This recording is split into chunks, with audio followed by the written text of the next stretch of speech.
Hi, welcome to Bad Music Taste and Other Ways to Ruin Your Life. My name is Dominic. And my name is Sam. Dominic has a record this week. This week's record is Hitsville, PA by the Gironds. This record was first released this year, and the copy I have here is an original pressing. Anyways, today we're talking to photographer Sean Reilly. How's it going, Sean? Hey guys, thanks for having me on. I'm doing great. Absolutely. How did you first get into photography? So I started kind of shooting, I guess more of like outdoor stuff, like nature photography and stuff when I was like, 16 or so. So this is probably year 2000, 2001. And I progressed into shows. And at that time, I mean, I was shooting on like disposable cameras, even at shows. I would shoot on disposable cameras or just like at that time, I mean, digital photography was just coming to be a whole thing. So yeah, I started around then, and then kind of on and off the last like 20 years, I would do shows every once in a while, or if I had a camera operable, that I would go to a show or just do outdoor stuff. Like I do a lot of hiking and stuff, and I kind of always carried that and travel a lot too. So it was always in second nature. Yeah, did you take like a photography class at first? That's a good question, and yes, I did. So in community college, this is in Arizona actually. So I'll give you a little backstory here. Originally from New York, and then I primarily grew up in Vegas for like 10 years. So ages of like 7 to 16, I lived in Vegas. And then in 2002, I moved to Phoenix, and that's where I spent like most of my adult life for like the next like 15 plus years.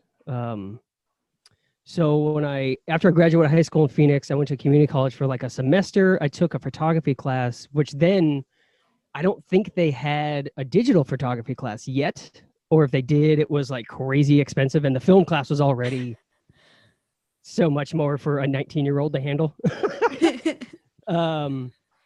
But yeah, so I took a semester there, and I shot film for a while. I actually got back into it probably about 5 years ago.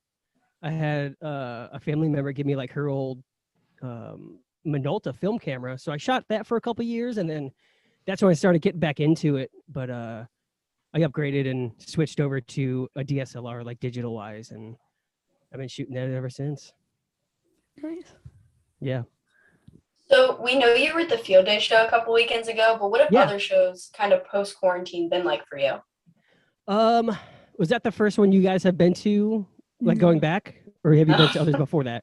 We've been to a couple before. Yeah. Likewise. The first show I went back was actually at the Auto Bar. It was who did I see? I saw End It, who is the local band. Do you guys know who End It is? No. They're more of like a hardcore band, which I kind of like delve into. But let's see. I went there. I've been to like 5 or 6 shows besides that, at least. Too many to count. But shows have been interesting. Yeah. I I've would been agree to a with that. couple down in DC at the Pie Shop since then. I think 2 or 3. I saw Be Well there, which I know you're familiar Oh, with. yeah. Yeah. I saw them, and then I saw one other show there. I can't remember off the top of my head, but I mean, they're all DC for sure, and I think even here too. I mean, they're pretty sticklers on everybody's wearing masks inside, of course. Yeah. And I think I think Auto Bar did check Vax cards or tests. Yeah. Yeah. If I remember. Pie Shop was doing the same.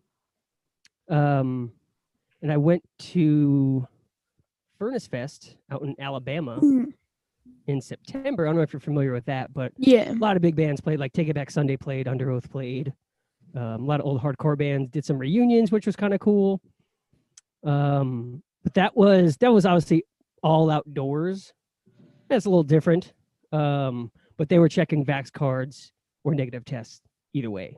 So that was cool. Yeah. Yeah. Yeah, I think Maryland has been better with like actually like checking stuff and keeping masks on and stuff like that. Oh, of course. Yeah. And I feel like the actual like punk scene is better with stuff like that than like comparatively. Yeah, compared to like most like mainstream stuff. Yeah. Yeah, I'd say so. I think interesting is the best way to describe it because it's definitely different, but it's like the best it could be. And I mean, it's still live music to enjoy. Like it's been really fun to be able to just go back out. Yeah, I almost kind of like forgot how much like fun I had at shows. Yeah. 'Cause, I mean, it was a year and a half plus, and the first show I was like a little nervous going back because this was in July of this year, and I was very not hesitant, but I was also very eager to just to start doing it again. Because I mean, Right. before that in 2019, I went to probably the most shows I've ever been to in my life in a fiscal year, which was I think I hit around 100 shows that year. Wow. Yeah, and I don't know how many bands. I filled up my little hard drive pretty quick on that one. Yeah. Yeah. I was just about to say I'd been to a lot in that year too, and it was like 15, and then you said 100, and I was like, I'm Yeah. beat. I was like, oh, I saw so many bands that year. It was like 6. Yeah, it was a monster year. So I moved to Baltimore in 2018, and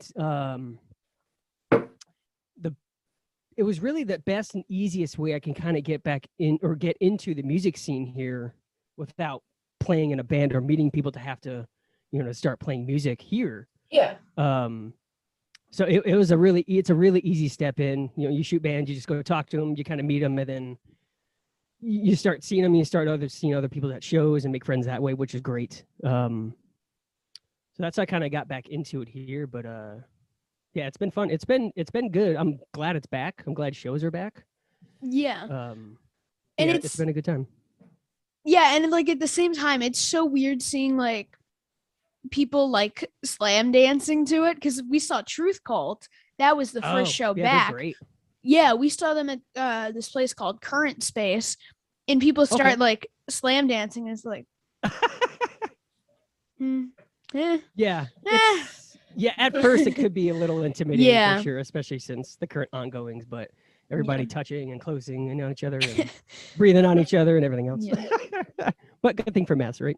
Yeah. Yeah. I mean, it's a little bit more comforting having like the security of like masks and then on top of that, the negatives and cards. So, I mean, I'm happy to live in a state that's like checking that kind of stuff. So, yes. Yeah. I mean, some states I know, Arizona is a whole different world. And I think it has been since the last year and a half, which is crazy because I talked to my friends out there and they were in bars and doing stuff like July of last year.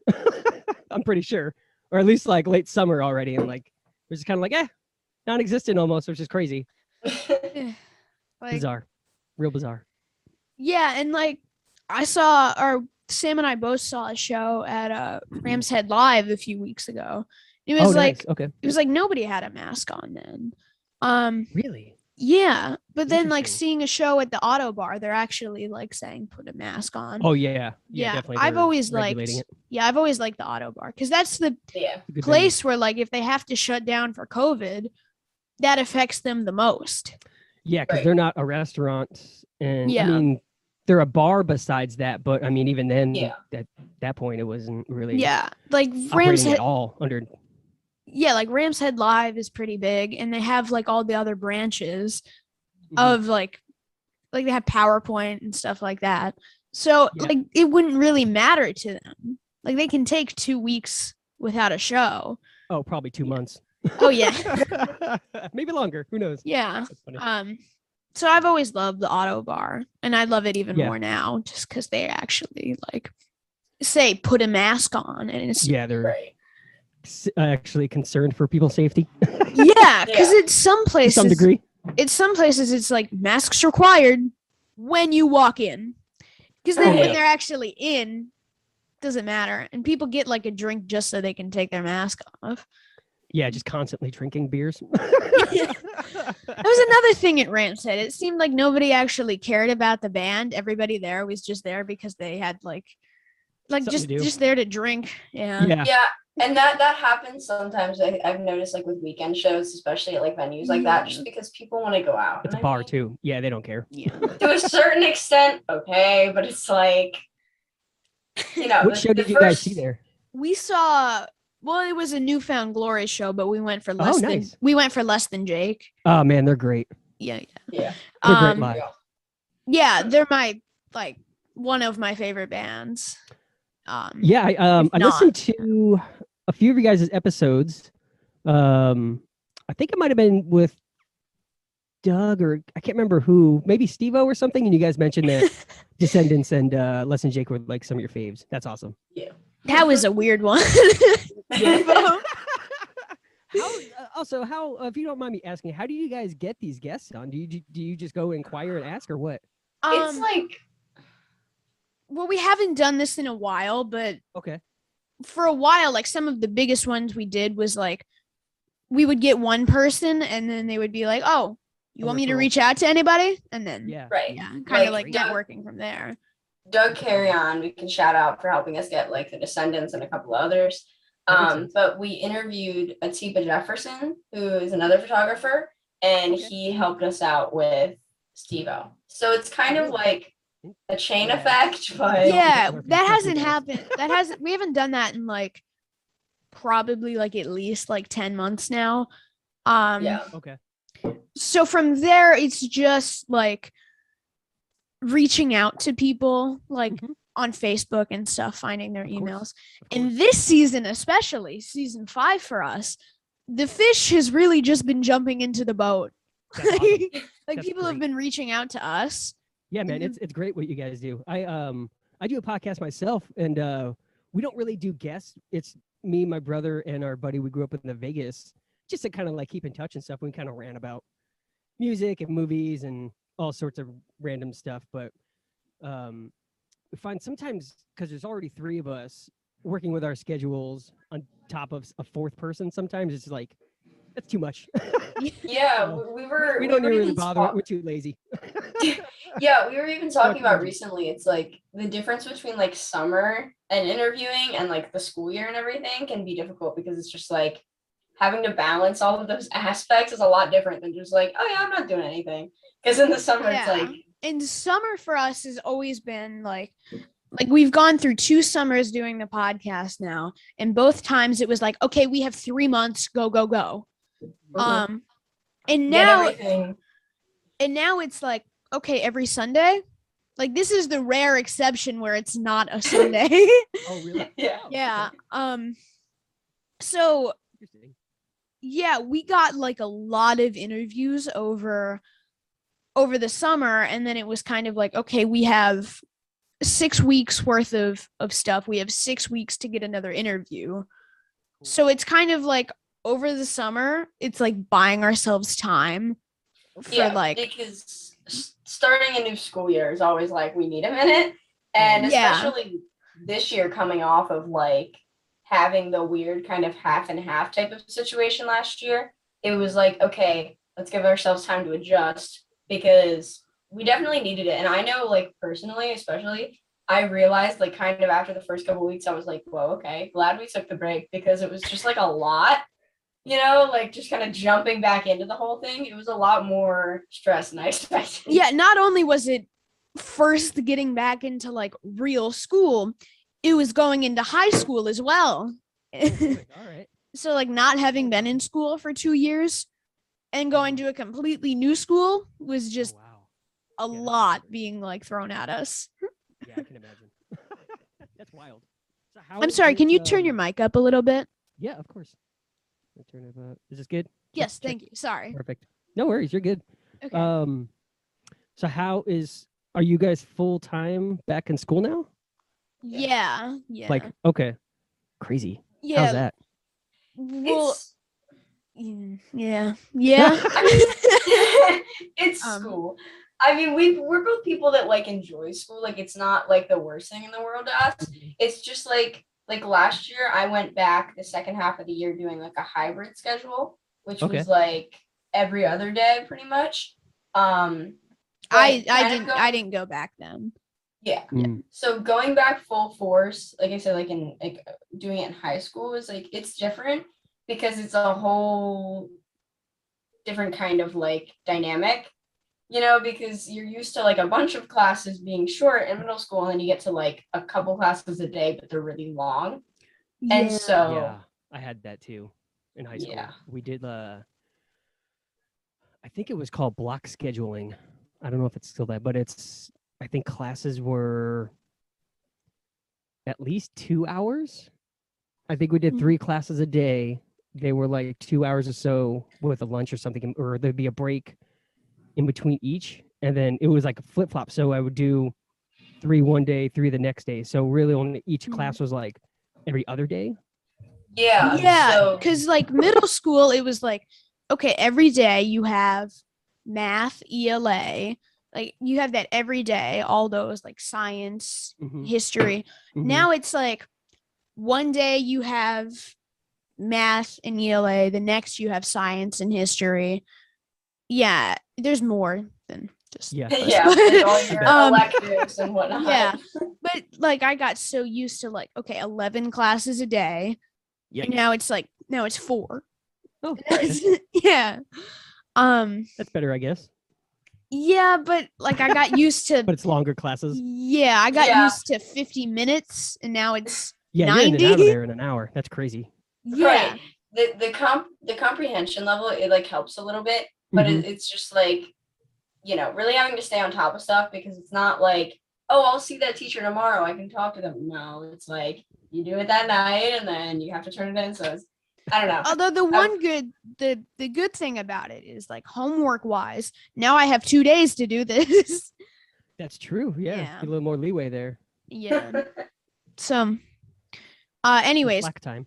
yeah. Yeah, we went on a little bit of a rant about Yeah. school. But Going back Sorry. to your podcast for a second. It's Yeah. called Rinks for Nothing.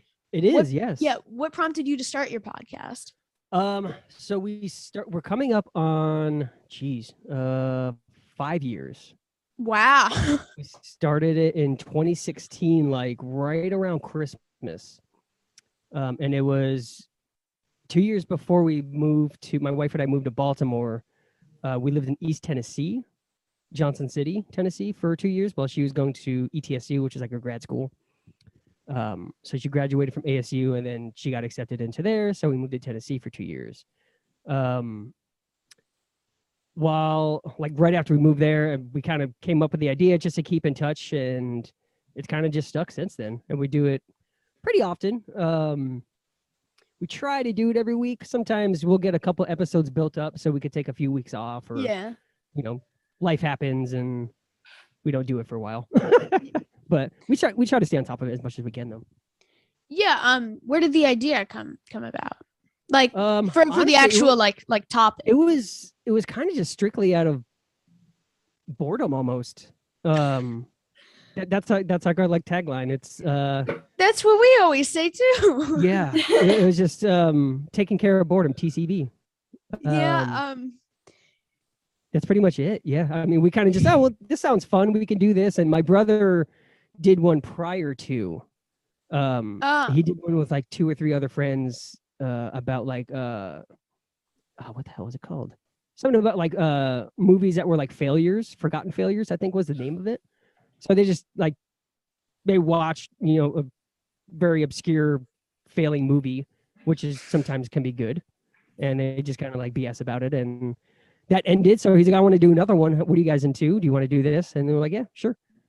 And 5 years later, here we are. Still doing it. Yeah, the funny thing is, like, whenever anybody's like, so why did you two start your podcast? We're like, well, we were bored. Yeah, right, like of course. we never have a really good answer for it. We're just like, Yeah. we were bored. It seemed like a good idea. And we Did you try to guys like, start it right around like the pandemic or right after? yeah, April Yeah. of last year. Last And year, we're okay. yeah, we try to make it sound like it was like such a thought out idea. We were like, well, we were gonna dress up like Wayne and Garth. Oh, that's genius. Sam called me Totally one back day and that. was like, what if we started a podcast? Okay. All right. There you go. Okay, and then we just Yeah. Off went you from went. there. No, that's great. No, you guys are doing some cool stuff, man. I'm jealous. Oh, I thank wish I you. was this cool at 16. Oh, we're both Or however 14. old you guys are. Oh my gosh. Yeah, that's awesome. That's even cool. All right, so going back to photography a little bit, Yes. switching back. This is gonna be a long one. Buckle in. So with photography often being kind of face to face when you're at shows, was it hard to Mhm. stay creative and optimistic like over the course of the pandemic? As far as like show photography, yes and no. Like I mean, I still go I was still doing other things like photography wise as much as I could. Yeah. Like the whole outdoor thing kind of kicked in, which I was always doing anyway. I've always been into camping and traveling and hiking and just outdoor stuff in general. So I was just kind of scratching that itch that way. Kind of just like going back to my roots of, nature and photography. And I have 2 dogs who are just very photogenic most of the time. So that helps. Yeah, my dog enjoys photos, but he's not really the outdoor dog. Doesn't. Yeah. One of ours is old. She is about to be 15. She's a husky. So she can't her hiking days are long gone, unfortunately. So we can't take one without the other, of course. So there's that. Yeah, I think my dog's almost 7. I could be wrong on that, which makes me seem like a bad owner. But Oh. and No, I mean, the dog's exact birthday. I do. Which is rare. But my wife knows ours. he's a Pomeranian Chihuahua, so he's Okay. just small, loud, and fluffy. Little guy, yeah. Yeah. Or girl. Pretty much Yeah, a his name- cat. Pretty much a cat. A hairy cat. Yeah. I have a cat who hates photos and the outdoors. So win-win. Oh, geez. Yeah. Well, cats are usually pretty finicky like that. Yeah. I mean, she goes outside. I don't know Yeah. if she likes it, but she does. Yeah. Any cats I've had in my life were always indoor cats Yeah. for some reason. But this is at the time of like living in the desert in Phoenix or Vegas. So coyotes are pretty rampant out there, and it's kind of rare if you let a cat outside and it comes back. Which I just heard about a coyote like 15 minutes from where I live. I'm like, that was random. Oh, in Maryland? Yeah. Whereabouts? Well, I don't know where the coyote was, but we're like okay. right outside of Baltimore City. So am I. So it was like I just walked downstairs and the TV's like, so there's a coyote near here. Weird. That's I've new. Heard of it. That's I new. feel like I've heard of coyotes being around here somewhere, but I don't know where. I could see like him maybe over like by Patapsco or something in one of those parks. Maybe, Yeah, I but think so. not like close to the city. That's crazy. Yeah, we're near like White Marsh, like Perry Hall area. Oh, I know exactly where that is. Yeah. Okay.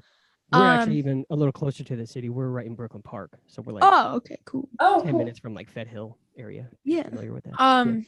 But I originally lived in Dundalk. I moved over here to Perry Hall, and the one thing I noticed was the wildlife. There are so many squirrels and deer. I've never seen deer except for like when I moved here. Crazy. Oh yeah, there's tons. I was standing at my bus stop the other day and wanted to just like walk past. Like, Oh wow, that's awesome. yeah, they just come out all the time, and I'm like, oh, it just kind of makes me smile. But yeah, you mentioned having grown up in Arizona, and I thought it was funny because that climate is totally different than like Maryland. Yeah, I mean Phoenix and Vegas is pretty much the same. So I lived in the desert for, combined of 25 years, give or take. Yeah. Yeah, it's a little different. It's funny out there. I went back in when was that? August of this year. I went to a music fest called Psycho, and it was a little humid there for Phoenix. And by humid there, I mean like 30%. So that humidity factor there is like, to me, like I'm so acclimated out here now. I went there and they're like, oh my God, it's so humid. I'm like, this is like a great Baltimore day. And it was only like 90 degrees, which is surprising for August, in Vegas. So, in Phoenix too, because I guess they got a lot of rain recently. But yeah, humidity, if it's any humid, like by the smallest percentage, it's humid there because they're so used to like super dry heat, which, I mean, if it's 120 degrees, it doesn't matter if it's dry or not. Yeah, it's still just hot. right. It's just crazy. But yeah, The weather here is insane. It changes so drastically. Like I think one day this week I was wearing like shorts, and one day Mhm. this week I was wearing like sweatpants. So Yeah. I had to break out the sweatpants yesterday. I was like, oh wow, it's like as soon as the sun went down either the last night or the night before. And it's like, oh, I guess it's cold now. That happens. Get ready for winter. Yeah, and then tomorrow you'll be wearing shorts. Yeah, I'll be in Florida actually. So I might be. I don't know. I was just gonna say something about Florida. I was just gonna say That's funny. a few years ago, my grandparents live in Florida, and a few years ago they came to Baltimore.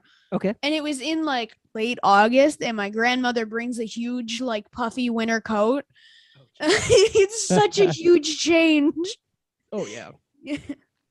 Yeah, Florida's its own world. Yeah. Thing. Bizarre. Gosh. I'm not a huge fan of it, but I'm going down to Fest this weekend. Oh wow. Yeah. So I'm flying into Jacksonville tomorrow morning. And then I have a buddy. When I lived in Tennessee, I played in a punk band called Dullside. And the singer also does like solo acoustic, like kind of like Chuck Reagan. Do you know who that is? Yeah. Okay. So he does in the vein of music of like Chuck Reagan and Tim Barry from Avail. Yeah. Like that similar stuff. So he got added playing the fest like 2 weeks ago. And I just talked to him and he asked me if I wanted to go. And I was like, dude, I just went to Furnace Fest. I'm burnt out on Music Fest. After that 3-day adventure. It was great though. But I was like, it wasn't really in the cards. And he was like, well, I'll see what I can do. So he was able to like get me an artist pass and I can go like be his photographer and maybe hopefully shoot some other bands while I'm there. Did so you pretty go stoked on that. Did you go to punk rock bowling too? No, I didn't. That's in Vegas too, right now? Yeah. Still? Yeah. I went like 5-6 years ago. I think that was punk rock bowling. It's a little different from when it started. When I was living in Vegas is when it started, like 2001 or something, 99, somewhere around there. I was pretty young. I was probably your guys' age. And it used to be a lot, not smaller, but a little more intimate. Like I remember my brother went and you could actually go bowl with dudes from Rancid and Less Than Jake, which is crazy. Like you just go to a bowling alley and they'd all just be like hanging out and bowling. And then like the shows would happen later that day or the next day. Yeah. I went to punk rock bizarre. bowling a few years ago when it was in Asbury Park. And Okay. my family and I were like eating lunch on the boardwalk, and just standing there is Brian Baker from like Bad Oh, wow. Religion and Dag Nasty. Yeah, that's wild. Yeah, just standing there. And he has Did a you talk to him? huge, well, we ran over and like got a picture with him. He has this Nice. huge patch on his vest that says Baker. If you couldn't tell Oh. it was him. That's funny. So my dad like runs over. He's like, that's Ryan Baker. He runs That's over. He gets a picture with him. I tried to get in that picture, and then he crops me out because it was Oh. Brian Baker. Yeah, that's funny. Well, Sean, thank you so much for your time. This was a lot of fun. Of course, this is great. Thanks for having me, guys. Absolutely. Thank you. you. See ya.